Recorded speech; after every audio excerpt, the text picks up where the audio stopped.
Hello all, welcome back to Bharat Fintech. Mutual funds are a great way to build wealth. కానీ choosing between growth and dividend funds is a crucial decision. మనం ఈరోజు వీడియోలో differences between dividends and growth funds, benefits and ఏ option మన financial గోల్స్కి suit అవుతుందో చూద్దాం. So late చేయకుండా let's get started. First, what are growth mutual funds? In growth funds మన ప్రాఫిట్స్ని రీఇన్వెస్ట్ చేస్తారు. దీనివల్ల over time net asset value అనేది ఇంక్రీజ్ అవుతుంది. ఇలా రీఇన్వెస్ట్ చేయడం వల్ల కాంపౌండింగ్ కూడా జరుగుతుంది, తద్వారా వెల్త్ అక్యుములేట్ అవుతుంది. Second, what are the dividend mutual funds?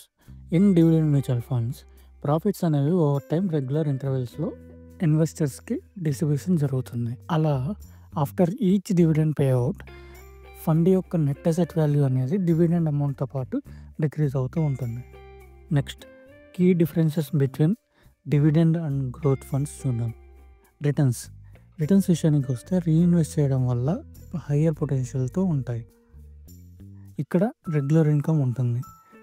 Net asset value movement గ్రోత్స్లో చూస్తే ఓవర్ టైం ఇంక్రీజ్ అవుతుంది. అలానే డివిడెండ్స్లో ఆఫ్టర్ పేఅవుట్స్ డిక్రీజ్ అవుతుంది. ఇన్వెస్టర్స్ సూటబిలిటీ చూస్తే లాంగ్ టర్మ్ వెల్త్ అక్యుములేషన్ కోరుకునే వాళ్ళకి గ్రోత్ సూట్ అవుతుంది, అండ్ పీరియడిక్ ఇన్కమ్ కోసం చూసే వాళ్ళకి డివిడెండ్ సూటబుల్. ట్యాక్సేషన్ విషయానికి వస్తే గ్రోత్లో ట్యాక్సేషన్ అనేది రిడెంప్షన్ అప్పుడు మాత్రమే ఉంటుంది. డివిడెండ్ ఇన్కమ్ ట్యాక్సబుల్ ఉంటుంది as per income slab. Let's see on real life example. 1,00,000 రూపాయలు మ్యూచువల్ ఫండ్లో ఇన్వెస్ట్మెంట్స్ చేస్తే at a net asset value of 100 rupees you will get 1000 units. గ్రోత్లో పేఅవుట్స్ ఏముండవు, బట్ 5 ఇయర్స్లో ఎన్ఏవి 200కి పెరుగుతుంది. అదే డివిడెండ్లో ఇయర్కి 10 రూపీస్ డివిడెండ్ అనుకుంటే నెట్ అసెట్ వాల్యూ అదే విధంగా డ్రాప్ అవుతుంది.